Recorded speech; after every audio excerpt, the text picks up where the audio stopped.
Bismillahirrahmanirrahim. Assalamualaikum warahmatullahi wabarakatuh.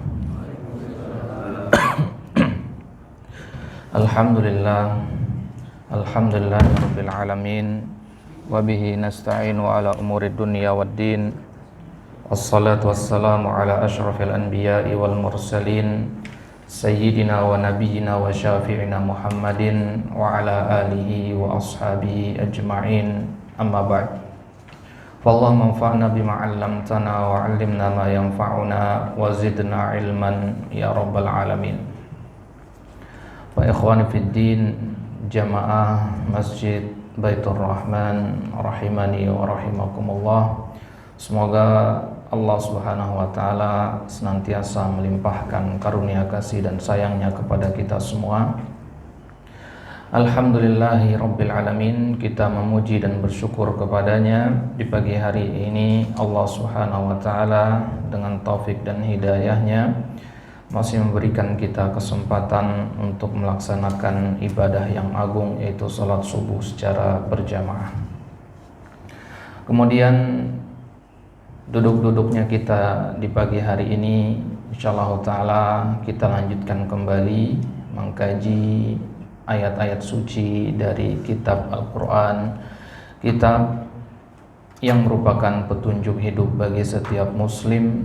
Nabi SAW dalam riwayat Bukhari mengatakan bahwasanya khairukum man ta'allamal Qur'ana wa 'allamah.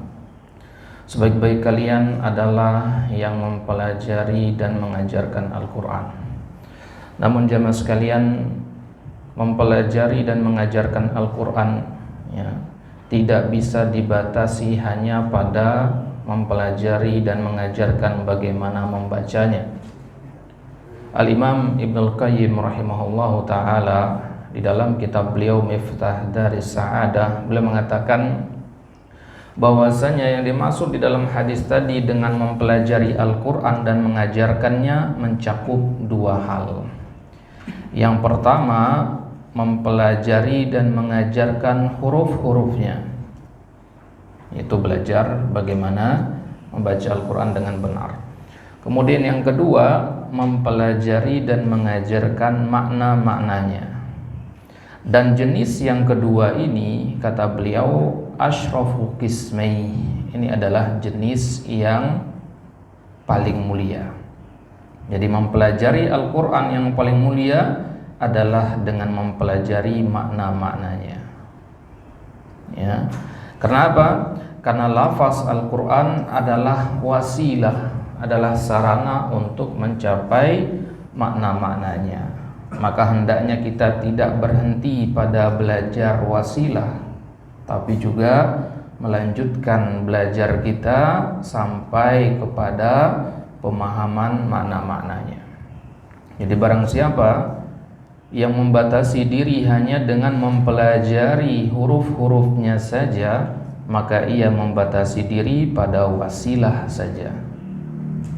Ya, karena yang dimaksud dalam hadis tadi adalah sebaik-baik orang itu yang mempelajari dan mengajarkan Al-Quran, maksudnya mempelajari dan mengajarkan makna-maknanya.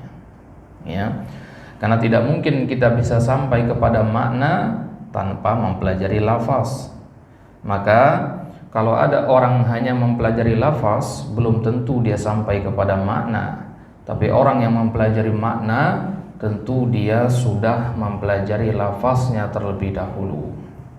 Nah, maka jangan kita fokuskan hanya pada kajian tahsin, tajwid saja, ya, tapi kita lanjutkan lagi belajar kita, lanjut kepada tafsir. Nah, jadi ada beberapa ilmu yang berkaitan dengan tadabbur Al-Quran. Yang ini merupakan langkah-langkah atau alat-alat yang dibutuhkan untuk bisa mentadabburi Al-Quran. Yang pertama, kita awali dengan belajar tahsin. Tahsin artinya memperbaiki bacaan.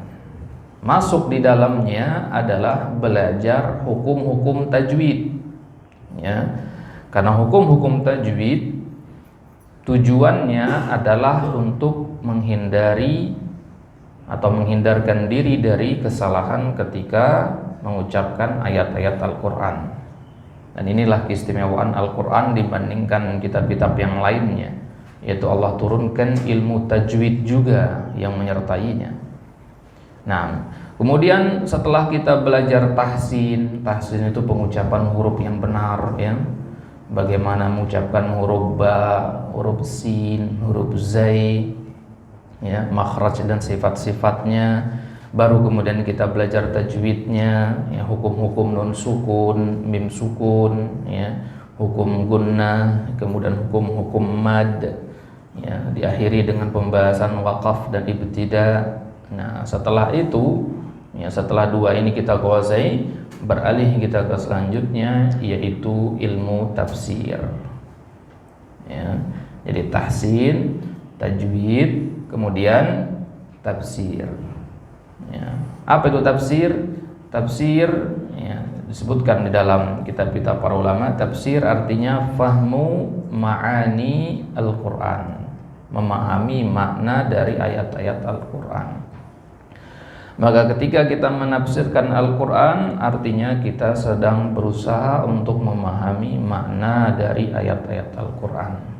Tentunya dengan pemahaman yang benar, ya, tidak semua orang diterima penafsirannya, ya, ini kaidah, ya, tidak semua orang diterima penafsirannya. Ketika ada orang mengatakan ayat ini maknanya begini, tidak lantas kita terima ucapan tersebut. Kita cross check dulu ke penafsiran para salafus saleh. Ada enggak para ulama kita yang menafsirkan seperti itu? Ataukah itu hanya penafsiran berdasarkan hawa nafsu saja? Ya, maka tidak boleh membangun penafsiran ayat Al-Quran di atas akal pikiran saja. Harus dibangun di atas dalil. Ya, maka kitab tafsir yang paling bagus untuk dipelajari itu adalah yang menafsirkan ayat Al-Quran dengan ayat Al-Quran. Ya, kita kenal dengan istilah tafsir bil ma'thur. Di antara contoh karya para ulama ada tafsir Ibnu Katsir. Nah, ini adalah contoh kitab yang menafsirkan Al-Quran dengan ayat Al-Quran. Ya, maka kita awali dengan belajar atau membaca kitab-kitab tafsir yang seperti ini, karena ini yang paling selamat, ya. Al-Quran ditafsirkan dengan Al-Quran atau dengan hadis. Nah, baik. Maka pagi hari ini kita lanjutkan kembali tafsir Juz Amma, Juz 30, ya. Kenapa kita pilih Juz Amma ini? Karena insya Allah kita semua sudah hafal, ya, ayat-ayatnya, surat-suratnya, ya, dan sering kita pakai dalam salat kita, ya, Juz Amma ini. Juz Amma ini merupakan bagian dari surat-surat Al-Mufassal namanya. Apa itu surat Al-Mufassal? Yaitu surat yang singkat-singkat, yang pendek-pendek, ya, sehingga mudah untuk dihafalkan. Dan kebanyakan surat-surat Mufassal itu turunnya di Mekah, ya, turunnya di Mekah. Kenapa? Kata para ulama, hikmahnya kenapa kok di Mekah itu banyakannya turun ayat yang pendek-pendek? Karena di Mekah itu tahapan pertama untuk membangun pondasi Islam, ya, awal mula dakwah itu di Mekah. Dan orang-orang Mekah kala itu mereka masih kafir, masih musyrik, ya, sehingga perlu disampaikan kepada mereka, ya, Islam yang benar itu seperti apa. Dan surat Mufassal datang dengan ayat yang pendek-pendek dan tegas. Dia pendek tegas gitu, ya. Kenapa? Karena tujuannya adalah untuk memberantas, bukan untuk membangun. Ya, paham ini jemaah sekalian. Jadi dakwah itu harus ada dua sisi, al-amru bil ma'ruf dan an-nahyu 'anil munkar. Ya, selain mengajak kepada kebenaran, kita juga melarang daripada kemungkaran. Nah, Nabi SAW, ya, ketika awal pertama kali berdakwah di Mekah itu kemungkaran yang banyak, Ya, maka sebelum memerintahkan kebaikan, sebelum mengajarkan apa itu puasa, salat, zakat dan sebagainya, ya, Nabi SAW berantas dulu kemungkaran yang ada di tengah kafir Quraisy. Apa ya, kemungkaran yang terjadi? Kesyirikan. Ya, itu yang diberantas terlebih dahulu. Nah, maka salah satu surat yang temanya untuk memberantas kesyirikan dan memurnikan tauhid kepada Allah Subhanahu wa taala adalah surat yang akan kita kaji pada pagi hari ini insyaallah taala, yaitu surat Al-Kafirun. Sebuah surat yang agung yang kata Nabi sallallahu alaihi wasallam surat ini setara dengan seperempatnya Al-Qur'an. Kalau surat Al-Ikhlas itu setara dengan sepertiganya Al-Qur'an, maka surat Al-Kafirun ini setara dengan seperempat Al-Qur'an. Nanti kita akan bahas kenapa dikatakan seperti itu.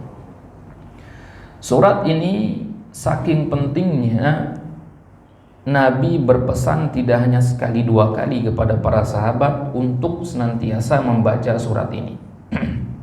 Ya, hendaknya dibaca di awal siang dan di akhir siang. Di awal siang maksudnya di pagi hari, dan di akhir siang maksudnya di sore hari. Nah, maka Nabi SAW sebagaimana riwayat dari Abu Hurairah dan Anas bin Malik bahwasanya beliau senantiasa membaca surat Al-Kafirun ketika salat qabliyah subuh. Ya, 2 rakaat sebelum salat subuh beliau membaca surat Al-Kafirun. Nah, kemudian di ba'diyah maghrib beliau membaca ya, surat Al-Kafirun lagi. Ya, hikmahnya kata para ulama adalah agar hari yang akan kita lalui itu kita awali dengan mengesahkan Allah dan kita tutup juga dengan mengesahkan Allah. Nah, surat ini juga diajarkan oleh Nabi SAW kepada seorang sahabat agar beliau membacanya setiap hendak tidur. Ada seorang sahabat datang kepada Nabi bertanya, "Ya Rasulullah, ajarkan bacaan sebelum saya tidur."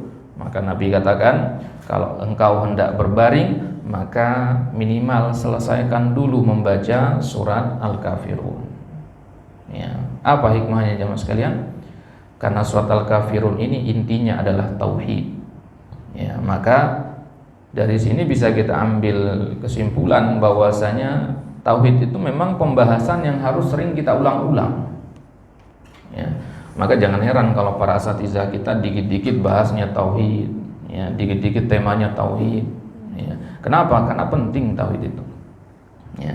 Kalau kita mungkin berpikir bahwasanya lawan dari tauhid kesyirikan itu hanya pada penyembahan terhadap berhala saja, tidak. Ya. Kalau kita merasa aman dari kesyirikan, ya, maka ini anggapan yang keliru jemaah sekalian. Kita tidak akan pernah bisa aman dari kesyirikan selama kita masih hidup di dunia ini. Kenapa? Karena kesyirikan tidak hanya sujud di depan berhala, mengutamakan dunia daripada perkara-perkara akhirat, juga adalah kesyirikan. Ketika kita sedang salat, ya, kita berharap diriya dan berharap riya, ya, berharap dilihat sama orang, dipuji sama orang, kesyirikan. Ya, tentu dengan tingkatan-tingkatannya. Nah, maka kesyirikan itu dekat sekali dengan kehidupan kita jemaah sekalian. Maka butuh kita untuk senantiasa belajar tentang kesyirikan agar kita bisa menjauhkan diri darinya, belajar tentang tauhid agar bagaimana kita bisa memurnikan ibadah kita semurni-murninya hanya untuk Allah Subhanahu wa taala saja. Nah, maka ya, harapannya dengan kita mengkaji surat Al-Kafirun ini, ya, kita bisa lebih memahami hakikat tauhid dan lebih memahami lagi akan bahayanya kesyirikan bagi kehidupan kita. Nah, kita mulai. Sebelum kita masuk ke penafsiran ayat demi ayatnya, kita mulai ya, membahas beberapa poin yang berkaitan dengan surat Al-Kafirun ini. Yang pertama, apa saja nama dari surat Al-Kafirun ini? Nama yang pertama yang paling masyhur adalah surat Al-Kafirun, Al-Kafirun, ya. Al-Kafirun sendiri artinya orang-orang kafir. Ya, diambil dari ayat pertama, Qul ya ayyuhal kafirun. Ya, sebagaimana pernah kita sampaikan bahwasanya kebanyakan surat-surat Al-Qur'an itu diambil dari potongan ayatnya. Nah, surat Yasin. Ya, dinamakan begitu karena diawali dengan kata tersebut. Surat Ad-Duha, surat Asy-Syams, itu semua diambil dari potongannya. Nah, kemudian nama lain dari surat Al-Kafirun adalah surat Al-Ibadah. Ya, surat peribadatan. Ya, kenapa dinamakan Al-Ibadah? Ya, karena ibadah itu sama dengan tauhid. Dan tauhid itulah inti dari surat Al-Kafirun ini. Ya. Kata Ibnu Abbas, kullama warada dzikrul ibadati fil Qur'an, ya, fahiya bimakna at-tauhid. Setiap kali kita ketemu kata ibadah di dalam Al-Qur'an, itu maknanya adalah tauhid. Ya, ketika kita membaca ayat iyyaka na'budu wa iyyaka nasta'in, ya, hanya kepadamu kami beribadah, maksudnya hanya kepadamu kami bertauhid. Jadi semua lafaz ibadah di dalam Al-Qur'an itu maknanya adalah tauhid. Ya, maka surat ini dinamakan surat Al-Ibadah karena dia mengandung inti dari ibadah, yaitu at-tauhid. Baik. Kemudian surat ini juga dinamakan surat Al-Ikhlas. Jadi kalau dikatakan surat Al-Ikhlas itu ada dua. Ya, Qul huwallahu ahad sama Qul ya ayyuhal kafirun. Gitu ya. Jadi kalau kita baca kitab-kitab fikih nanti, kalau dikatakan Nabi membaca surat Al-Ikhlas, ya harus kita baca syarahnya dulu. Ya, Al-Ikhlas yang mana ini? Al-Kafirun ataukah Qul huwallahu ahad? Nah, kenapa surat Al-Ikhlas dinamakan surat Al-Ikhlas, surat Al-Kafirun ini juga dinamakan surat Al-Ikhlas? Karena Al-Ikhlas dalam bahasa Arab itu maknanya adalah pemurnian. Ya, orang yang murni hatinya, artinya tidak ada ambisi-ambisi lain, niat-niat yang buruk, dia dinamakan mukhlis, orang yang ikhlas. Nah, maka ibadah itu haruslah kita ikhlas di dalamnya. Nah, kata para ulama, dua syarat diterimanya ibadah, yang pertama adalah al-ikhlas, yang kedua al-mutaba'ah. Ya, ikhlas itu yang murni hanya untuk Allah saja. Kalau ada orang sholat kemudian dia riya, ini enggak ikhlas namanya. Gitu ya. Ini enggak ikhlas namanya. Baik. Kemudian kalau ada misalkan orang sholat dia ikhlas lillahi ta'ala, tidak riya, tapi ibadahnya tidak sesuai dengan tuntunan Nabi, diterima apa tidak? Tidak. Ya, ada orang sholat subuh 3 rakaat misalkan. Ya, ikhlas enggak? Ikhlas lillahi ta'ala dia, ya. Ya, tidak mengharapkan riya dan sebagainya. Ya, tapi karena ibadahnya tidak sesuai dengan ajaran Nabi, ibadahnya pun tertolak. Gitu ya. Orang tahlilan itu kalau kita tanya ikhlas nggak mereka? Orang melakukan bid'ah itu ikhlas nggak mereka? Ya, ikhlas mereka itu. Ya, kan fokus itu. Ya, tujuan mereka kan ibadah kalau kita tanya ya. Ya, mereka ya musab-musab kuburan, sholat di depan kuburan. Kalau kita tanya ikhlas nggak? Ikhlas mereka. Lillahi ta'ala mereka katanya. Nah, tapi apakah cara ibadah mereka pernah diajarkan oleh Nabi? Tidak. Maka kalau tidak ada dua syarat ini, tidak akan diterima ibadah kita. Baik. Maka al-ikhlas dalam ibadah itu maksudnya kita murnikan ibadah kita dari noda-noda kesyirikan, dari kotoran-kotoran bid'ah, ya, dari riya, dari sum'ah, dari penyakit-penyakit hati. Barulah ibadah kita dikatakan ibadah yang mukhlis, ibadah yang khalis, ibadah yang murni. Baik. Kemudian di antara nama lain dari surat Al-Kafirun ini adalah surat Al-Muqashqishah. Ya, surat Al-Muqashqishah. Ya. Kalau dikatakan dalam Al-Qur'an, dalam hadis misalkan, ya, di antaranya riwayat Ibnu Umar bahwasanya Nabi sering membaca surat Al-Muqashqishatain. Ya, 2 surat Muqashqishah. Apa itu surat Al-Muqashqishah? Itu surat pembebas dari kesyirikan dan kemunafikan. Surat Al-Kafirun dinamakan Al-Muqashqishah karena dia pembebas dari kesyirikan dan kemunafikan. Ya. Orang yang membaca surat Al-Kafirun, memahami maknanya, mentadabburi dan mengamalkannya, maka Nabi SAW mengatakan fahuwa bari'un minasyirki wal fazail akbar. Dia akan selamat dari kesyirikan dan ketakutan pada hari kiamat. Nah, ya, dinamakan al-muqashqishah. Baik. Kemudian surat Al-Kafirun ini juga dinamakan surat Ad-Din, ya, karena dia diakhiri dengan kata lakum dinukum waliyadin. Ya, diambil dari kata itu ya. Din sendiri artinya agama. Nah, kemudian surat Al-Kafirun juga dinamakan dengan surat Al-Munabidah. Ya, Al-Munabidah artinya pelempar, yang melempar. Dinamakan demikian karena surat Al-Kafirun ini melemparkan kesyirikan jauh gitu. Ya, ibaratnya ya, surat Al-Kafirun ini adalah tongkat pemukul. Ya, kita pukul kesyirikan itu jauh dari diri kita. Nah, surat Al-Munabidah. Ya, penting kita ketahui nama-nama ini jamaah sekalian, karena di dalam kitab-kitab para ulama kadang nggak disebutkan dengan nama surat Al-Kafirun.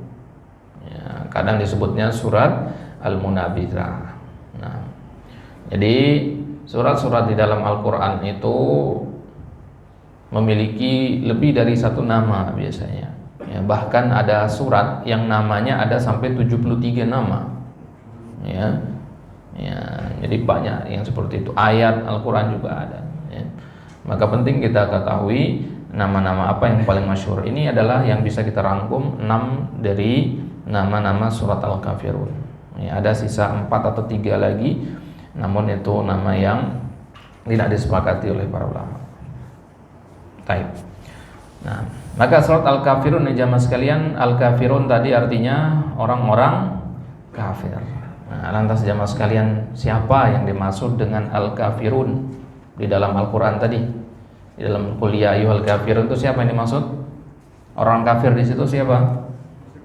Orang-orang kafir Quraisy. Nah, orang-orang kafir Quraisy. Apakah orang-orang kafir di zaman sekarang masuk ke dalam ayat ini? Masuk apa tidak? Masuk. Ya, ada sebuah kaidah dalam ilmu tafsir yang berbunyi al-ibratu bi umumil lafzi la bi khususis sabab.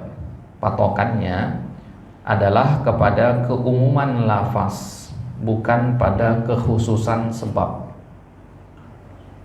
Patokannya adalah kepada keumuman lafaz, bukan kekhususan sebab. Maksudnya apa? Ketika ada sebuah ayat Al-Quran atau surat turun berkaitan dengan sebuah peristiwa, maka ayat ini tidak hanya berlaku bagi orang yang ada dalam peristiwa tersebut, tapi berlaku juga untuk seluruh kaum muslimin. Misalkan di surat Al-Mujadilah itu tentang seorang perempuan yang mengadukan suaminya kepada Nabi SAW.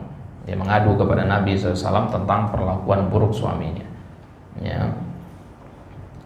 Maka turunlah surat itu, surat Al-Mujadilah itu. Maka semua ya, yang mengadukan suaminya dalam masalah talak ini ya ada perinciannya di situ. Ya, maka masuk ke dalam ya, hukum di dalam surat tersebut, gitu ya. Ya, jadi tidak hanya berlaku untuk perempuan yang ada di zaman Nabi saja, perempuan yang datang ke Nabi itu saja, tapi berlaku juga untuk seluruh perempuan kaum muslimah di zaman ini. Nah, ya, maka surat Al-Kafirun ini ya, turun berkenaan dengan orang-orang kafir Quraisy ya, yang ada di zaman Nabi SAW. Maka ini berlaku juga untuk seluruh orang kafir yang ada sepanjang zaman. Nah, karena lafaz Al-Kafirun itu lafaz umum, orang-orang kafir. Baik. Lantas dalam pandangan syariat, siapakah yang disebut dengan orang-orang kafir itu? Ya. Kata para ulama, orang kafir itu adalah man jahadal wahdaniyah awin nubuwah awis syari'ah aw salasataha.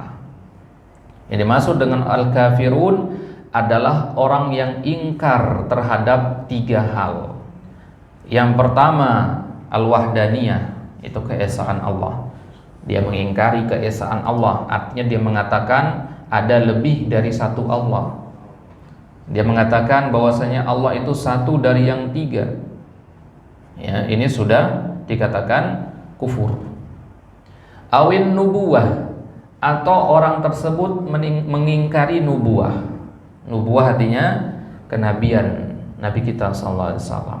Dia tidak mengakui Nabi SAW sebagai seorang utusan, atau dia mengatakan bahwasanya ada nabi lain selain Nabi kita sallallahu alaihi wasallam setelah beliau. Ya. Nah, maka ini pengingkaran terhadap kenabian. Pengingkaran terhadap kenabian itu akan menyebabkan seseorang keluar dari lingkaran Islam. Awis syariah, atau dia mengingkari syariat Islam. Dia mengatakan sholat itu bukan bagian dari ajaran Islam. Al-Quran itu berasal dari sisi Nabi, bukan dari sisi Allah. Nah, ini adalah pengingkaran terhadap syariat Islam. Pengingkaran yang seperti ini mengeluarkan seseorang dari Islam. Ya. Jadi kalau ada orang yang mengingkari salah satu dari yang 3 ini atau ketiga-tiganya sekaligus, maka dia dikatakan kafir. Ya. Dan istilah kafir ini jamaah sekalian, jangan kita merasa oh ini terlalu kasar bilang kafirin. Al-Quran bilang kafirun, kenapa kita harus ganti dengan istilah-istilah yang lain? Ya, sekarang di Indonesia kan ada orang yang ya, istilah kafir terlalu kasar, ganti saja dengan non-muslim. Ya, justru kafir ini istilah yang lebih lembut. Kenapa begitu? Karena kafir itu artinya orang yang tertutup hatinya dari hidayah, belum beriman aja, gitu. Berarti ada kemungkinan dia akan beriman, begitu. Itu kafir. Tapi kalau non muslim, muslim artinya orang yang selamat. Non muslim berarti tidak selamat. Maka mana yang lebih baik? Nah, istilah kafir. Maka ya kalau Allah sudah pilih istilah itu di dalam Al-Quran, ya kita pakai yang itu. Ya, kenapa kita harus memilih istilah-istilah lain yang justru ya, tidak sesuai dengan makna yang ingin disampaikan. Nah, maka yang dimaksud dengan al-kafirun di dalam pandangan syariat adalah orang yang mengingkari salah satu atau ketiga-tiga dari 3 hal ini, al-wahdaniyah, an-nubuwah, dan asy-syariah. Baik. Kemudian setelah kita tahu nama surat Al-Kafirun, yang kedua urutan turunnya. Ya, sebagaimana kita tahu bahwasanya urutan di dalam mushaf itu tidak sama dengan urutan turunnya ayat-ayat Al-Quran. Nah, surat Al-Kafirun ini urutan turunnya ke-18. Ya, dia turun ke-18 setelah surat Al-Ma'un dan sebelum surat Al-Fil. Nah, itu kalau dari urutan turunnya. Kalau dari urutannya di dalam mushaf, penempatan di dalam mushaf Al-Quran, urutannya ke-109. Nah, setelahnya ada surat apa? Setelah Al-Kafirun ada surat apa? Kalau dalam mushaf, ya sudah kita bahas di 2 pekan kemarin. Apa? Surat An-Nasr. Kemudian di atasnya ada surat apa?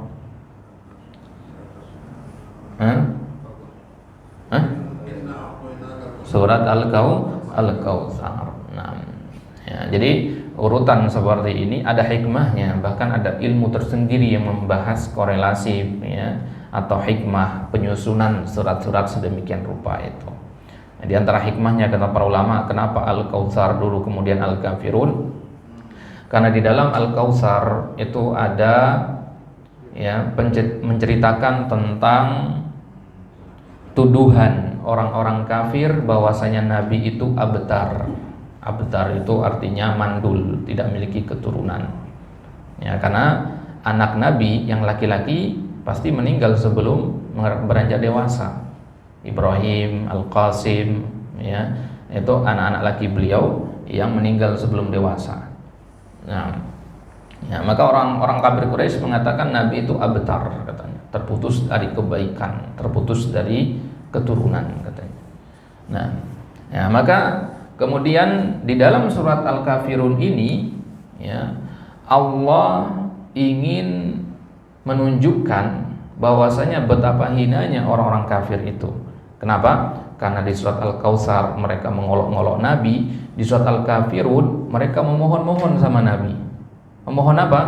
Nanti kita lihat di sebab turunnya ya. Mereka memohon agar Nabi berhenti berdakwah. Dengan imbalan, ya, mereka mengatakan, wahai Muhammad, gimana kalau kita sepakat, ya, kami menyembah Allah 1 tahun, kamu menyembah berhala kami 1 tahun, gitu. Ya.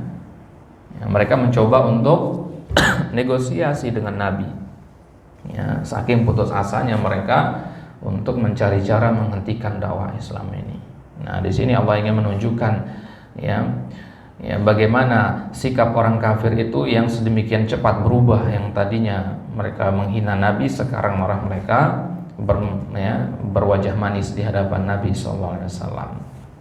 Baik, kita masuk ke sababun nuzulnya, sebab turunnya surat Al-Kafirun. Nah, sebelum kita masuk ke sebabnya, ada beberapa peristiwa sebelumnya yang melatar belakanginya. Yang pertama adalah masuk Islamnya Hamzah dan Umar. Setelah masuk Islamnya Hamzah dan Umar, Islam itu semakin banyak peminatnya. Orang nggak malu-malu lagi untuk masuk Islam, karena sudah ada 2 tokoh hebat di dalamnya, yaitu Hamzah dan Umar. Makanya Umar diberi gelar Al-Faruq. Al-Faruq artinya pembeda antara kebaikan dan keburukan. Ya, karena dengan masuknya Umar, ya, orang-orang, ya, tidak segan lagi untuk masuk ke dalam Islam. Melihat itu, orang-orang kafir Quraisy, ya, mereka merasa kewalahan begitu, takut melihat perkembangan Islam yang sedemikian pesat. Yang tadinya mereka menutup sebelah mata terhadap dakwah Nabi, karena sebelumnya sudah ada dakwah-dakwah seperti itu di kalangan orang kafir Quraisy dengan ajaran yang bermacam-macam, tapi hanya sebentar-sebentar saja. Mereka berpikir dakwahnya Nabi SAW juga begitu. Tapi nyatanya dakwah Nabi terus berkembang, makin banyak pengikutnya. Maka mereka mencoba berbagai macam cara untuk memadamkan api dakwah. Ya, salah satunya adalah dengan mereka negosiasi. Ya, diutuslah seorang tokoh Quraisy, ya, yang bernama Utbah bin Rabi'ah. Utbah bin Rabi'ah ini adalah orang yang negosiator, dia, orang yang sangat pandai dalam bernegosiasi. Ya, pintar ngomong dia, ahli sastra. Dia datang kepada Nabi SAW karena diutus sama orang Quraisy, ya, untuk menawarkan beberapa hal kepada Nabi. Ya, wahai Muhammad, ya, kalau dengan dakwahmu ini kamu mengharapkan kekayaan, kami akan berikan kepadamu kekayaan seluruh penduduk Mekah. Kalau seandainya dengan dakwah ini engkau mengharapkan untuk mendapatkan jabatan, maka kami akan angkat engkau sebagai pemimpin kami. Dan kalau dengan dakwah ini engkau mengharapkan untuk mendapatkan wanita-wanita cantik, maka kami akan nikahkan engkau dengan perempuan paling cantik di kota Mekah ini.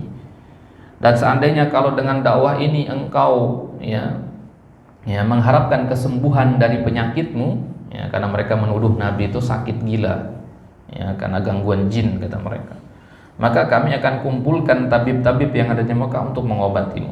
Ya, gitu tawaran dari Utbah bin Rabi'ah. Maka kata Nabi apa? Selesaikah engkau dari ucapan wahai Utbah? Ya, Abul Walid, panggilan dari Utbah. Ya, iya, maka sekarang giliranku, kata Nabi. Maka Nabi bacakan kepadanya surat Fussilat. Ya, Hamim tanzilum minarrahmanir rahim, kitabun fussilat ayatuhu, dan seterusnya. Ya, dibacakan ayat tersebut, Utbah mendengarkan sambil begini, ya, tangannya 2 di belakang, meremehkan sekali, ya, duduknya begini, ya, mendengarkan Nabi membaca, ya, awal-awal dari surat Fussilat. Ya, ya, kemudian, ya, ketika semakin dia dengar, semakin dia tegak duduknya. Ya, kenapa? Karena dengar di ayat itu, ini ayat ini nggak mungkin bikinan manusia. Saya ahli sastra, saya adalah orang yang paling paham tentang bahasa Arab, tapi seumur hidup saya nggak pernah dengar yang kayak gini. Ya, semakin tegak, semakin serius dia menyimak. Ya, kemudian sampailah Nabi pada ayat yang berbunyi, takutlah kalian kepada, ya, azab yang ditimpakan kepada kaum Ad dan kaum Samud. Utbah langsung bangkit kemudian menutup mulut Nabi. Ya, kenapa? takut ayat selanjutnya tentang azab ya akan turun kepada orang-orang kafir Quraisy. Ya, cepat-cepat ditutup mulutnya sama Utbah ya, agar Nabi tidak melanjutkan ayat tersebut. Ya, karena ayat yang terakhir dibaca sama Nabi itu tentang sa'iqata Sa'adin wa Samud, tentang azab yang ditimpakan kepada kaum Ad dan kaum Samud. Seandainya ya Nabi lanjutkan, ya, Utbah takut kalau itu beneran kejadian nanti, begitu. Ya. Nah, jadi intinya di situ bahwasanya Utbah meyakini berarti kebenaran dari ya, ayat yang dia dengar. Maka begitu selesai mendengar ayat tersebut, Utbah langsung ya pulang kembali menemui orang-orang kafir Quraisy. Orang kafir Quraisy pun ya mengatakan, lihat ya Utbah tadi dia datang, tadi dia pergi dengan wajah yang berbeda dengan dia datang. Ya, arti wajahnya sudah berubah katanya. Ya, kemudian Utbah mengatakan, wallahi wahai kafir Quraisy, tinggalkan Muhammad. Ya, jangan ganggu dia lagi. Ya, karena aku tidak pernah mendengar ucapan yang sebagaimana diucapkan oleh Muhammad. Kalau kalian tuduh dia tukang sihir, ya, itu tidak mirip sama sekali dengan sihir. Kalau kalian tuduh dia sebagai penyair, ucapannya tidak mirip sama sekali dengan syair. Ya. Maka orang-orang kafir Quraisy bukannya sadar, malah mengatakan kamu telah tersihir oleh Muhammad, katanya. Ya. Abu Jahal yang ya, mengatakan begitu. Saking marahnya Abu Jahal, ya, ayo kita ajak Nabi berunding lagi, tapi sekarang kita bunuh dia. Ya, sampai Abu Jahal mengatakan begitu. Yang tadinya orang-orang kafir Quraisy tidak ada yang berani sampai membunuh Nabi, karena mau bagaimanapun juga Nabi adalah dari nasab yang mulia, dari keturunan Abdul Manaf, ya, dari keturunan orang yang mulia di Mekah. Jadi nggak berani mereka macam-macam. Ya, akhirnya Abu Jahal yang memutuskan. Ya, ketika Nabi sedang sholat di depan Ka'bah, Nabi sedang sujud, Abu Jahal mengangkat batu besar hendak menimpakan ke kepala Nabi SAW. Orang-orang kafir Quraisy melihat dari jauh. Ya. Tiba-tiba Abu Jahal mundur ketakutan sambil melemparkan batu besar tersebut. Ketika ditanya sama kafir Quraisy, ya, limada ya Abul Hakam? Kenapa wahai Abul Hakam? Panggilan Abu Jahal. Maka Abu Jahal melihat, aku melihat ya di depanku ada seekor unta jantan yang sangat besar dan aku belum pernah melihat unta yang sedemikian menyeramkannya. Ya, ya begitu usaha Abu Jahal untuk memadamkan dakwah ini. Ya, setelah ya, berusaha untuk membunuh tidak berhasil, langkah selanjutnya ini dia sebab turunnya, yaitu mereka mengutus beberapa orang. Yang pertama ada namanya Al Harits bin Qais As-Sahmi, yang kedua ada namanya Al-As bin Wa'il, yang ketiga Al-Walid bin Al-Mughirah, dan yang keempat Umayyah bin Khalaf. 4 orang ini adalah tokoh pembesar Quraisy yang ucapannya didengar sama orang-orang Quraisy, ya, orang-orang kaya, orang-orang yang terpandang. Mereka berempat ini datang kepada Nabi SAW untuk negosiasi. Udah menawarkan kekayaan, nggak mempan. Ya, sekarang ya kita mengajak Nabi untuk bergantian menyembah berhala selama 1 tahun. Ya, mereka mengatakan, ya Muhammad, halumma fattabi' dinana. Wahai Muhammad, ya, kemarilah, ikutilah agama kami. Wa nattabi'u dinaka, dan engkau mengikuti agama kami. Jadi tukaran agama begitu. Ya. Wa nusyrikuka fi amrina kulli, ta'budu alihatana sanatan wa na'budu ilahaka sanatan. Ya, engkau menyembah Tuhan-Tuhan kami selama 1 tahun, dan kami akan menyembah Tuhanmu selama 1 tahun. Ya, kalau seandainya agamamu yang lebih baik, berarti kami dapat kebaikan. Ya, seandainya agama kami yang lebih baik, maka kamu juga dapat kebaikan. Ya, win-win solution kata mereka. Ya, ya, anggapan mereka seperti itu. Nah, akan tapi tentu saja Nabi SAW menolak. Ya, ya, begitu mereka mengucapkan ucapan tadi, ya, turunlah surat Al-Kafirun. Begitu turun surat Al-Kafirun ini, Nabi segera lari ke Ka'bah di hadapan orang-orang kafir Quraisy. Nabi membacakan surat Al-Kafirun. Ya, Qul ya ayyuhal kafirun. Qul artinya apa? Katakanlah. Ya, katakanlah. Maksudnya di sini untuk menunjukkan bahwasanya ucapan yang ada dalam surat Al-Kafirun ini bukan ucapan Muhammad, tapi ucapan Allah Subhanahu wa taala. Ya. Nah, maka ayat-ayat yang diawali dengan kata kul, ya, itu menunjukkan bahwasanya, untuk menegaskan ya, bahwasanya kalimat-kalimat selanjutnya itu bukan berasal dari Nabi. Memang seluruh Al-Quran bukan berasal dari Nabi, ya. Tapi kalau ada kata kul itu untuk mengangkat, ya, anggapan orang kafir Quraisy bahwasanya itu ucapan Nabi. Ya, maka diawalilah dengan kata kul. Nah, Ar-Razi di dalam Mafatihul Ghaib menyebutkan dalam kitab tafsir Mafatihul Ghaib bahwasanya, ya, ada 7 alasan, 7 hikmah kenapa surat Al-Kafirun diawali dengan kata kul.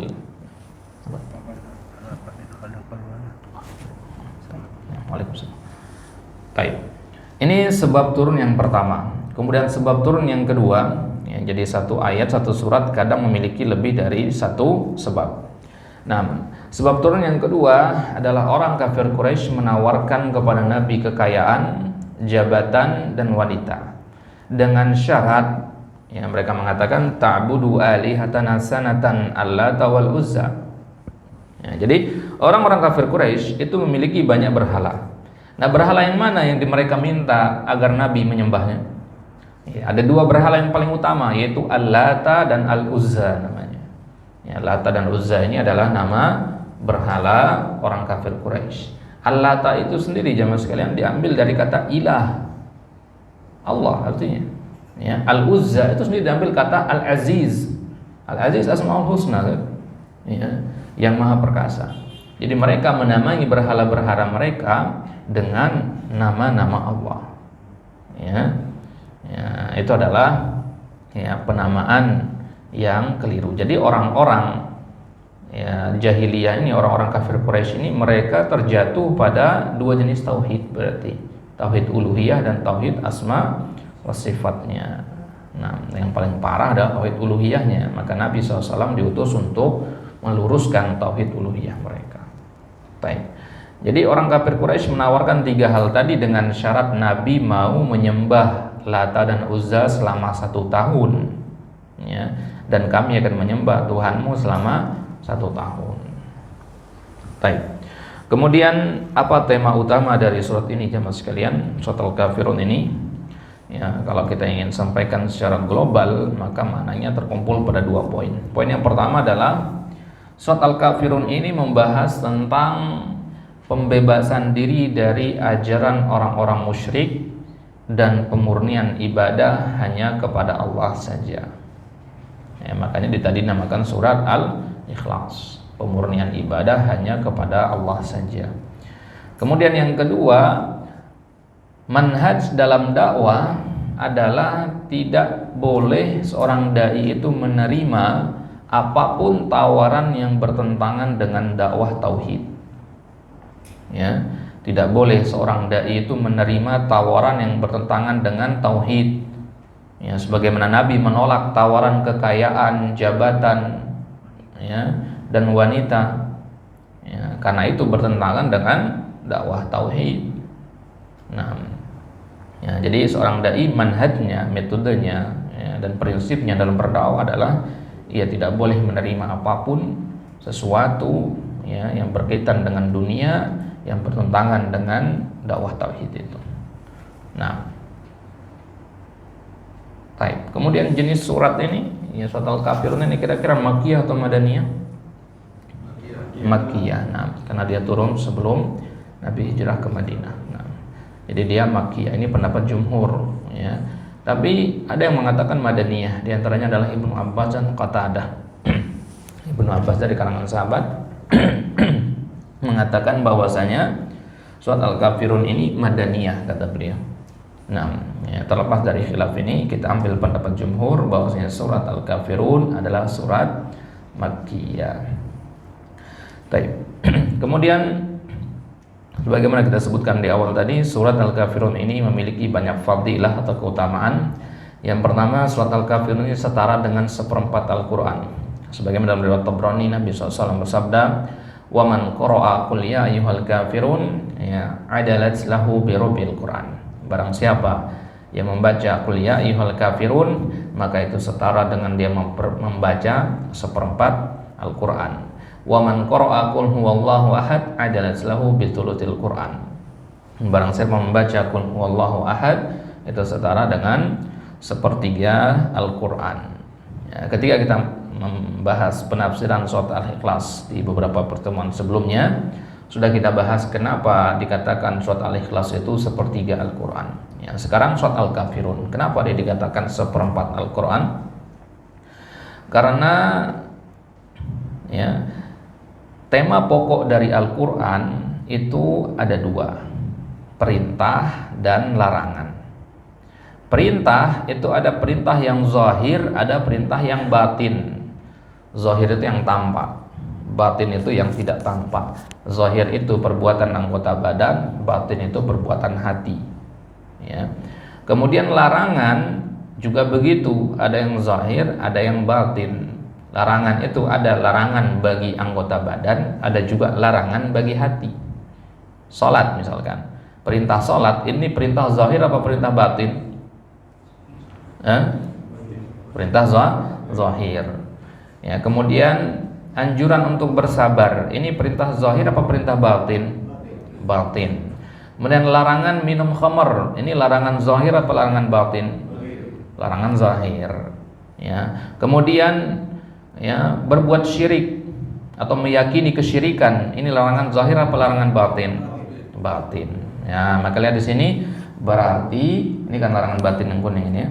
Berarti ya, surat Al-Kafirun ini kan dia isinya adalah tentang larangan untuk melakukan kesyirikan. Berarti dia larangan batin kan? Dan larangan batin 1/4 dari tema pokoknya Al-Qur'an. Jelas ini ya? Ya, jadi ya, dia 1/4 dari tema inti dari Al-Quran secara umum ya. Nah, maka dia dikatakan 1/4 Al-Quran gitu. Baik. Jelas ya? Keutamaan yang kedua dari surat Al-Kafirun bahwasanya Nabi biasanya meruqyah diri beliau dengan surat ini. Ya, beliau biasa meruqyah dirinya dengan surat ini. Bagaimana caranya? Nabi SAW bersabda, la'anallahul aqraba la tada'u musallian wala ghairah. Suatu ketika Nabi pernah digigit sama kalajengking. Ya, kemudian Nabi mengatakan, ya, Allah melaknat kalajengking. Ia tidak meninggalkan orang sholat dan yang selainnya. Maksudnya mau orang lagi sholat ataupun yang lain, orang lagi ibadah ataupun tidur, ya tetap digigit. Ya. Kemudian tsumma da'a bima'in wa milhin wa ja'ala yamsahu 'alaiha. Dan Nabi minta untuk diambilkan air dan garam. Ya, kemudian beliau ya mengusap bagian yang digigit tersebut dengan air dan garam tadi sambil membaca 3 surat ini, surat Al-Kafirun, surat Al-Falaq dan surat An-Nas. Nah, ya, jadi ini salah satu cara untuk meruqyah diri sendiri. Ya, cara yang lain adalah dengan memegang anggota tubuh yang sakit dan membaca 3 surat ini. Ya, atau kita membacakan 3 surat ini pada minuman kita. Ya, ya, pada segelas air kemudian kita minum atau kita gunakan untuk membasuh anggota tubuh yang sakit. Nah, kemudian keutamaan selanjutnya dari surat Al-Kafirun adalah bahwasanya surat Al-Kafirun ini merupakan surat yang paling sering Nabi baca di dalam salat. Ya, sebagai dalam riwayat Ibnu Umar mengatakan, "Ramatun Nabiy sallallahu alaihi wasallam 24 marrah atau 25 marrah yaqra'u fi rak'ataini qabla al-fajri wa ba'da al-maghrib qul ya ayyuhal kafirun wa qul huwallahu ahad." Kata Ibnu Umar, aku pernah melihat Nabi ya setidaknya 24 kali atau 25 kali. Ini angka untuk menunjukkan betapa seringnya gitu ya. Ya, enggak presisi jumlahnya ya, tapi untuk menunjukkan betapa seringnya. Betapa seringnya aku melihat Nabi SAW membaca ya 2 surat ini pada 2 rakaat ya sebelum fajar dan setelah maghrib. Ya, qobliyah maksudnya, qobliyah subuh sama ba'diyah maghrib. Nabi terus mengulang qul ya ayyuhal kafirun dan qul huwallahu ahad. Di riwayat yang lain dari Abu Hurairah, Nabi SAW bersabda, dikatakan anna Rasulullah SAW qara'a fi rak'atayil fajri qul ya ayyuhal kafirun wa qul huwallahu ahad. Nah, Nabi senantiasa membaca surat Al-Kafirun dan surat Al-Ikhlas di 2 rakaat sebelum fajar. Nah, kemudian keutamaan selanjutnya dari surat ini adalah bahwasanya Nabi senantiasa membaca surat Al-Kafirun sebelum tidur. Ya, sebutkan dari Farwah bin Naufal an abihi qala Rasulullah SAW, iqra inda manamika qul ya ayyuhal kafirun. Ya, qala thumma nam ala khatimatiha fa innaha bara'atun minasyirik. Dalam riwayat Ahmad disebutkan bahwasanya ya, Nabi berpesan kepada seorang sahabat yang bernama Farwah bin Naufal, ya, an abihi, bacalah ketika engkau hendak tidur qul ya ayyuhal kafirun. Ya, setelah engkau selesai membacanya, tidurlah engkau. Kenapa? Karena surat Al-Kafirun ini bara'atun minasyirik, pembebas dari kesyirikan. Nah, keutamaan selanjutnya di surat Al-Kafirun, ya, selain pembebas kesyirikan, dia juga adalah pembebas dari fitnah pada hari kiamat nanti, musibah pada hari kiamat nanti. Ya, di antaranya riwayat Ubay bin Ka'ab, ya, juga riwayat Anas dari Tirmidzi, man qara'a surat Al-Kafirin faka'annama qara'a rub'al Qur'an wa taba'adat minhu maradatus syayatin. Barang siapa membaca surat Al-Kafirun, maka pembesar-pembesar syaitan akan menjauh darinya. Wa bari'un minasyirk, dan dia akan terbebas dari kesyirikan. Wa yu'afa minal faza'il akbar, dan dia selamat dari ketakutan yang besar, yaitu ketakutan pada hari kiamat, ya, melihat, ya, bagaimana dahsyatnya peristiwa pada hari kiamat. Baik, ya, itu dia beberapa poin yang berkaitan dengan surat Al-Kafirun. Ya, kita masuk ke penafsirannya. Qala Rabbuna Ta'ala, bismillahirrahmanirrahim, qul ya ayyuhal kafirun la a'budu ma ta'budun wala antum 'abiduna ma a'bud wala ana 'abidum ma 'abadtum wala antum 'abiduna ma a'bud lakum dinukum waliyadin. Nah, berapa hal yang berkaitan dengan qiraahnya di sini. Perhatikan kata ana wala ana, meskipun ditulis panjang di situ tapi harus dibaca pendek, ya. Ya, karena di alifnya ada lingkaran itu, ya. Ya, lingkaran kecil itu, lingkaran lonjong, ya.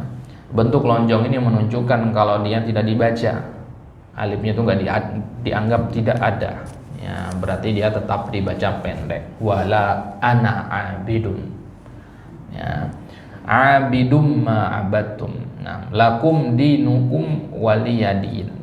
Ya, sebagian qiraat ada yang membaca lakum dinukum walidin, ya, walidin. Ada qiraat yang seperti itu, tapi kita qiraatnya qiraat Hafs membaca dengan waliyadin. Baik, kita mulai dari ayat yang pertama. Qul ya ayyuhal kafirun. Qul artinya katakanlah, ya, perintah kepada Nabi SAW. Wahai Muhammad, katakanlah kepada orang-orang kafir Quraisy yang menawarkan kepadamu tawaran yang konyol itu, yaitu tawaran untuk saling tukar Tuhan. Katakanlah kepada mereka bagaimana sebenarnya, ya, firman Rabbmu berkaitan dengan masalah ini. Ya ayyuha, ya ayyuha itu namanya nida dalam bahasa Arab. Nida itu artinya panggilan, ya, wahai, kita terjemahkan dalam bahasa Arab. Wahai al-kafirun, orang-orang kafir, ya. Kufur itu sendiri jamaah sekalian secara bahasa artinya tertutup. Nah, maka tadi kita katakan orang yang kafir itu adalah orang yang hatinya tertutup. Ini secara bahasa. Di dalam Al-Qur'an, ya, petani juga dikatakan kafir. Ya, gimana kok petani dikatakan kafir? Ya, secara bahasa, karena seorang petani itu dia menggali tanah kemudian menutup biji-bijian dengan tanah ketika menanam. Nah, maka secara bahasa dikatakan dia kafir, gitu, ya. Liyaghidha bihimul kuffar. Nah, ya, jadi nggak semua kafir dalam Al-Quran itu artinya kafir yang kita pahami. Nah, secara bahasa kafir itu artinya tertutup, ya. Baik. Adapun secara syariat kafir itu lawan dari kata iman, ya. Ya, berarti orang yang mukmin lawannya adalah orang yang kafir, ya. Ya. Baik. Apa definisi dari iman? Iman adalah keyakinan dan pembenaran dalam hati, kemudian ucapan dan pengikraran dengan lisan, ya, kemudian amalan dengan anggota badan, itu iman. Maka berarti kekufuran juga begitu, ya. Kekufuran itu berarti ada juga pada keyakinan, ada pada ucapan, ada juga pada perbuatan. Berarti kufur itu dalam hati saja bisa, ya. Ketika orang mengatakan Allah itu bukan Rob, nah, ini kufur dalam hati, ya. Kalau dia meyakini begitu dalam hatinya. Ada orang yang meyakini puasa di bulan Ramadan tidak wajib, ini kufur dalam hati, keyakinan, ya. Kufur dalam ucapan, ya. Kufur dalam ucapan, ya, terang-terangan dia mengatakan sebagaimana ucapan Fir'aun, aku adalah Rob, ya. Kufur dalam perbuatan, yaitu terang-terangan dia memusuhi dakwah, misalkan, ya, membunuh kaum muslimin, ini kufur secara perbuatan. Nah, jadi sebagaimana iman ada pada 3 hal, maka kekufuran juga ada pada 3 hal itu. Dan ini adalah akidah Ahlussunnah wal Jamaah. Jadi ada kelompok-kelompok yang sesat yang mengatakan bahwa kekufuran itu, ya, hanya sebatas ucapan, ya, selama hati aman, ya, ucapan nggak masalah katanya. Tidak begitu, ya. Nah, jadi kalau ada orang mengatakan Allah itu bukan Rob, tapi dalam hatinya dia meyakini Allah adalah Robnya, ini kufur secara ucapan, ya. Jadi nggak benar dikatakan dia tetap beriman. Kenapa? Karena dalam hatinya dia tetap beriman. Tidak. Patokan dari, ya, iman itu adalah harus pada ketiga-tiganya. Maka kekufuran bisa terjadi kepada tiga-tiganya sekaligus atau salah satunya. Baik. Nah, jadi orang-orang kafir itu, al-kafirun, itulah yang dimaksud di dalam surat Al-Bayyinah, innal ladzina kafaru, sesungguhnya orang-orang kafir. Siapa mereka? Min ahlil kitab, yaitu dari kalangan ahlul kitab. Siapa itu ahlul kitab? Yahudi dan Nasrani. Ahlul kitab artinya kaum yang memiliki kitab, ya. Mereka punya kitab yang turun dari langit maksudnya, ya. Hindu, Buddha punya kitab, ya, tapi Yahudi dan Nasrani punya kitab yang dulunya adalah kitab yang sahih, yang harus diikuti, ya. Di zamannya Nabi Musa, kitab Taurat itu adalah kitab yang harus diikuti. Di zamannya Nabi Isa, kitab Injil itu adalah kitab yang harus diikuti. Tapi semuanya terhapus dengan turunnya Al-Quran. Nah, jadi kalangan ahlul kitab, ya, ini disebut adalah orang-orang kafir. Maka di antara nawaqidul Islam, pembatal keislaman seseorang adalah orang yang meragukan kekufuran ahlul kitab, ya. Jangan ragu-ragu kita, atau nggak enak, toleransi, ya. Mengatakan nggak enak mengatakan atau meyakini orang-orang Yahudi dan Nasrani itu adalah orang yang kafir. Tidak. Ahlul kitab itu orang yang kafir. Al-Quran yang mengatakan begitu, ya. Wal musyrikin, begitu juga orang-orang musyrikin itu orang kafir, ya, pelaku kesyirikan, ya. Ini kesyirikan yang sampai mengeluarkan dari Islam tentunya. Nah, ini orang-orang kafir ini kata Allah di sini, ya, dari golongan ahlul kitab dan al musyrikin, mereka fi nari jahannam khalidina fiha, mereka kekal di dalamnya. Ulaika hum syarrul bariyah, mereka lah seburuk-buruk makhluk. Nah, apa pelajaran yang bisa kita ambil dari ayat yang mulia ini? Qul ya ayyuhal kafirun. Yang pertama, bahwasanya kekufuran dan kesyirikan itu bisa menutupi hati seseorang dari hidayah, ya. Orang yang kufur kepada Allah Subhanahu wa taala itu bukan berarti dia tidak mengenal Islam. Dia mengenal Islam, hanya saja hatinya tertutup dari hidayah. Ada orang yang, ya, puluhan tahun dia belajar tentang Islam, tapi dia mati di atas kekufuran. Ya, kita ambil contoh paman Nabi Abu Thalib, ya, paman Nabi, ya, hubungan nasab dekat dengan Nabi, yang mengasuh Nabi dari kecil, ya, yang perannya bagi dakwah sangat besar, tapi mati di atas kekufuran, ya. Di akhir hayatnya dia mengatakan, ya, aku tahu apa yang dibawa Muhammad adalah benar, ya, tapi aku takut atas celaan kaumku terhadapku, ya. Itu kekufuran bisa menutupi hati seseorang. Maka, ya, lawan dari kekufuran itu adalah Al-Quran. Kenapa? Karena mentadabburi Al-Quran itu akan menghilangkan penutup-penutup hati itu. Afala yatadabbaruna Al-Quran am ala qulubin aqfaluha. Baik, yang kedua, harus ada ketegasan dalam tauhid itu. Tauhid itu tidak mengenal istilah abu-abu. Tauhid itu hanya ada hitam dan putih, kafir dan mukmin. Ya, tauhid dan syirik, sunnah dan bid'ah, nggak ada baina-baina. Ya, nggak ada tawar-menawar dalam masalah tauhid. Kafir ya kafir, ya muslim ya muslim, tidak boleh keduanya dicampur adukan. Maka Imam Al-Ghazali mengatakan, jika tauhid seorang hamba dicampuri oleh kesyirikan, maka itu adalah kemenangan bagi kesyirikan. Ya, itu adalah kemenangan bagi kesyirikan. Artinya nggak mungkin keduanya bercampur di satu tempat, di satu hati, itu nggak mungkin. Nah, kemudian yang ketiga, ya, yang bisa kita ambil dari ayat ini adalah bahwasanya Allah hanya menerima ibadah yang murni saja. Ya, apa itu ibadah yang murni? Ibadah yang tidak ada padanya hal-hal yang dimurkai oleh Allah, semisal syirik, bid'ah, riya dan sebagainya. Nah, kemudian ayat yang kedua, la a'budu ma ta'budun. La artinya tidak. Ya, la artinya tidak. A'budu artinya aku menyembah, artinya aku tidak menyembah. Ma, ya, ma itu apa?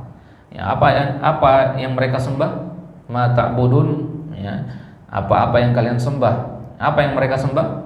Berhala-berhala, ya, dan sekutu-sekutu. Kata Imam Ibnu Katsir, ma ta'budun itu maksudnya berhala-berhala dan sekutu-sekutu yang kalian ada-adakan. Ya, jadi ini, ya, Nabi membuat garis yang jelas antara dirinya dengan orang-orang kafir Quraisy. Wahai kafir Quraisy, la a'budu ma ta'budun, aku enggak akan menyembah apa-apa yang kalian sembah. Ya, bagi yang ikut kelas bahasa Arab, a'budu ini bentuknya fi'il mudhari'. Ya. Kata kerja menunjukkan perbuatan sekarang dan akan datang. Berarti makna dari ayat ini adalah aku sekarang tidak menyembah berhala, dan yang akan datang juga aku tidak akan menyembah berhala. Nah, ya, jadi makna sebenarnya dari ayat ini kalau menggunakan bahasa Arabnya kita artikan dengan aku tidak akan menyembah apa yang sedang kalian sembah. Gitu. Nah, baik. Pelajaran bisa kita ambil dari ayat yang kedua. Yang pertama, tauhid adalah tujuan hidup dan kewajiban seumur hidup. Nah, tadi digunakan fi'il mudhari', ya, menunjukkan, ya, berkelanjutan, terus menerus. Ya, berarti tauhid itu tidak hanya hari ini, tapi seterusnya sampai kita wafat. Ya, tauhid itu tujuan hidup kita. Wa ma khalaqtul jinna wal insa illa liya'budun. Ya. Nah, dan dia adalah kewajiban seumur hidup kita sampai kita menghembuskan napas terakhir, wala tamutunna illa wa antum muslimun. Ya, maka kata para ulama, kita ini hidup dari wa ma khalaqtul jinna wal insa dan mati di atas wala tamutunna illa wa antum muslimun. Ya, kita berada di antara dua ayat ini. Ya, ayat yang pertama kewajiban untuk bertauhid. Ya, ayat yang terakhir wala tamutunna illa wa antum muslimun, ya, hendaknya kita wafat di atas tauhid. Ya, untuk senantiasa memegang tauhid. Maka tauhid adalah tujuan hidup kita, wa ma khalaqtul jinna wal insa illa liya'budun, dan kewajiban seumur hidup kita, wala tamutunna illa wa antum muslimun.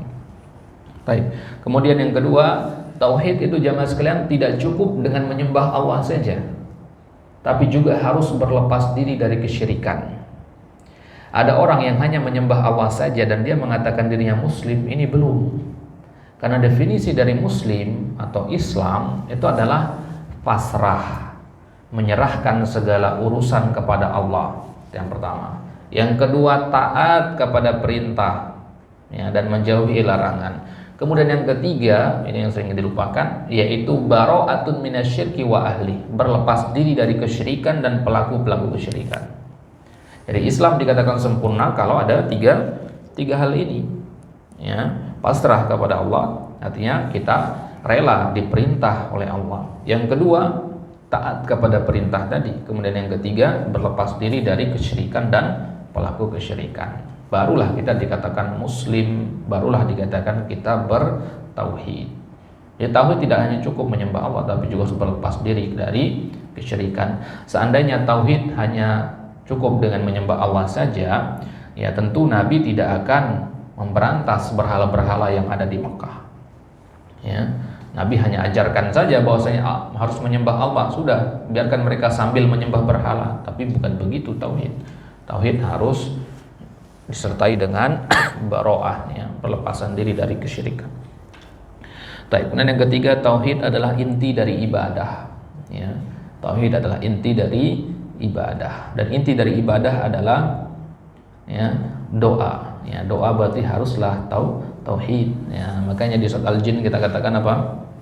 Wa annal masajida lillahi fala tad'u ma'allahi ahada. Ya, dikatakan di situ masjid-masjid itu milik Allah. Maka jangan menyeru selain Allah. Jangan berdoa kepada selain Allah. Kenapa kok berdoa saja? Kan ibadah yang lain banyak. Itu karena doa adalah inti dari ibadah. Salat, puasa, zakat yang kita kerjakan itu hakikatnya adalah doa. Ya, Nabi mengatakan ad-du'a'u mukhul ibadah.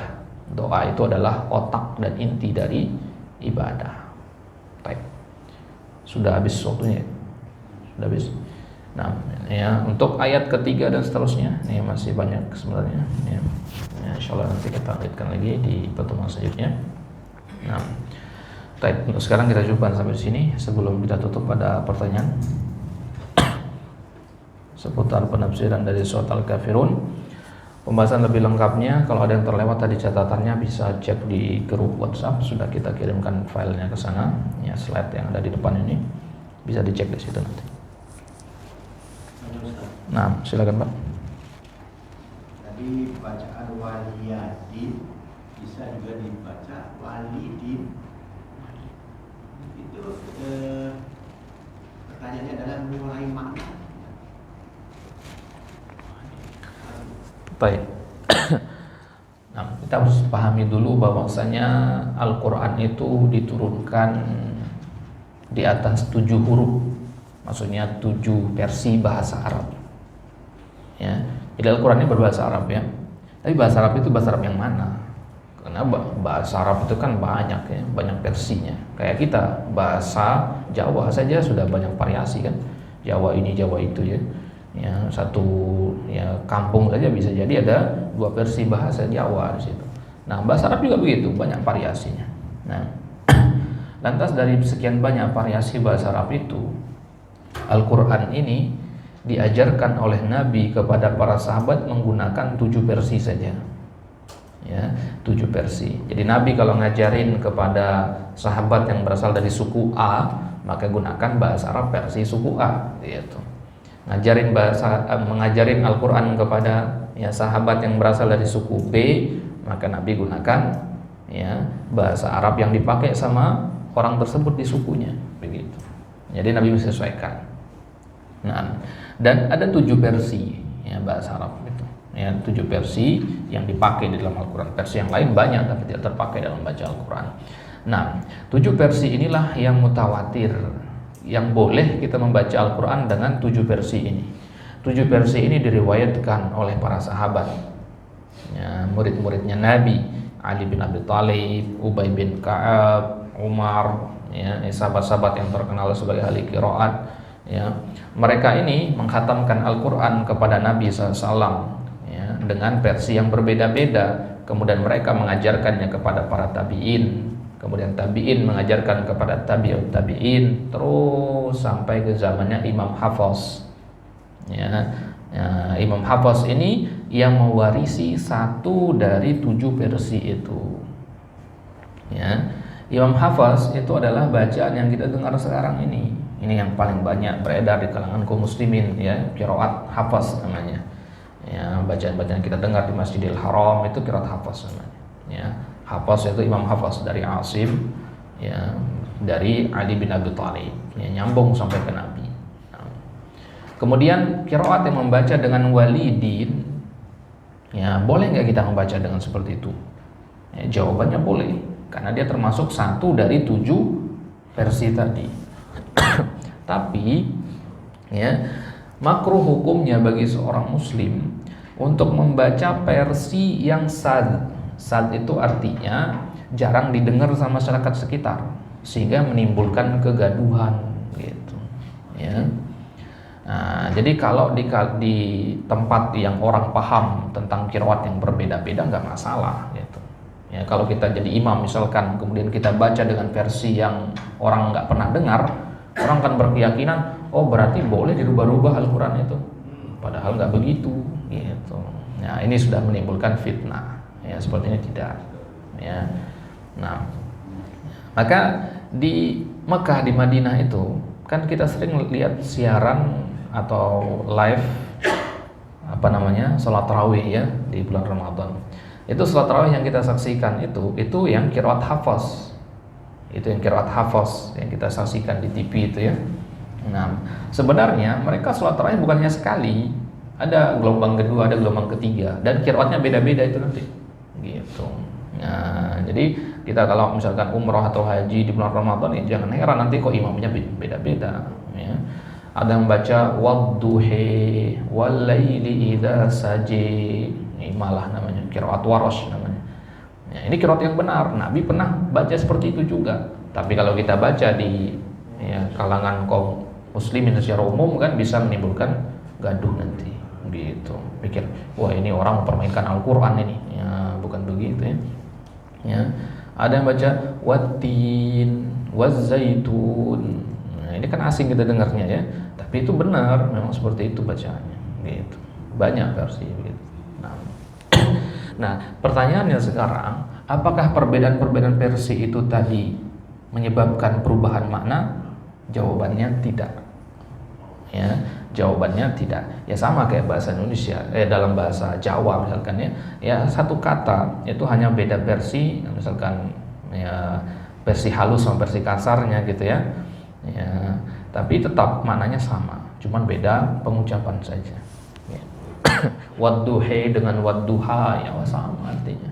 Ya, nggak berubah gitu, artinya sama. Memang ada beberapa ayat yang merubah makna, tapi itu makna intinya tetap sama.